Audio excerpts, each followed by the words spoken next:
जय सिया राम। श्री राम जय जय राम।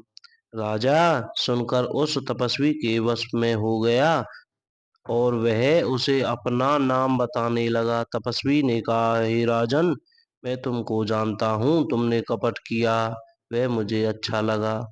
हे राजन सुनो, ऐसी नीति है कि राजा लोग जहाँ तहाँ अपना नाम नहीं कहते। तुम्हारी वही चतुराई समझकर तुम पर मेरा बड़ा प्रेम हो गया है। तुम्हारा नाम प्रताप भानु है। महाराज सत्यकेतु तुम्हारे पिता थे।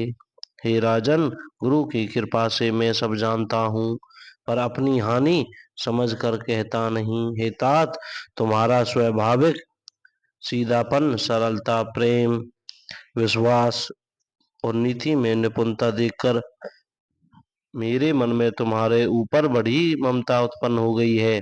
इसलिए मैं तुम्हारे पूछने पर अपनी कथा कहता हूँ।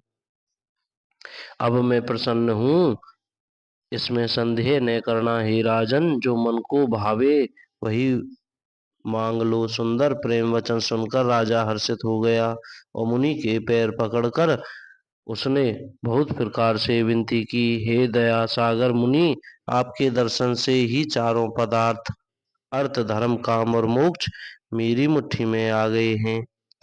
तो भी स्वामी को प्रसन्न देखकर मैं यह दुर्लभ वर मांग कर क्यों न शोक रहित हो जाऊं।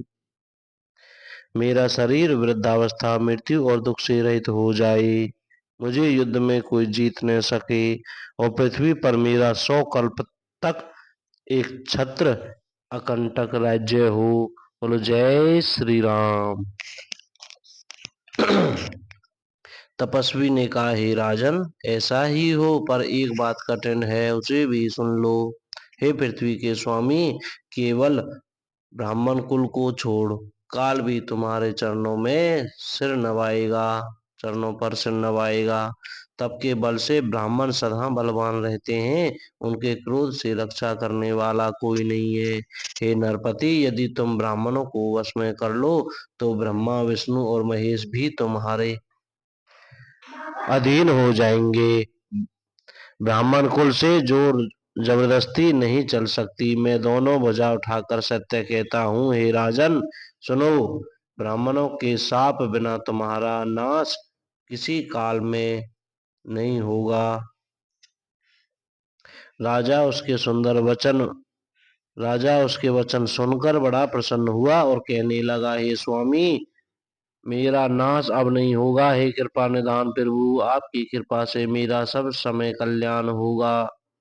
एवमस्तु ऐसा ही हो, कहकर वह कुटिल कपटी मुनि फिर बोला, किंतु तुम मेरे मिलने तथा अपने राह भूल जाने की बात किसी से कहना नहीं। यदि कह दोगे तो हमारा दोष नहीं। हे राजन, मैं तुमको इसलिए मना करता हूँ कि इस प्रसंग को कहने से तुम्हारी बड़ी हानि होगी। छठे कान में यह बात पढ़ते ही तुम्हारा नाश हो जाएगा। मेरा यह वचन सत्य जानना। हे प्रताप भानु, सुनो, इस बात के प्रकट करने से अथवा ब्राह्मणों के शाप से तुम्हारा नाश होगा, और किसी उपाय से, चाहे ब्रह्मा और शंकर भी मन में क्रोध करें, तुम्हारी मृत्यु नहीं होगी। बोलो जय श्री सीताराम। कोई गलती हो गई हो तो क्षमा करें। बोलो हरे राम राम राम हरे हरे, जय जय श्री सीताराम।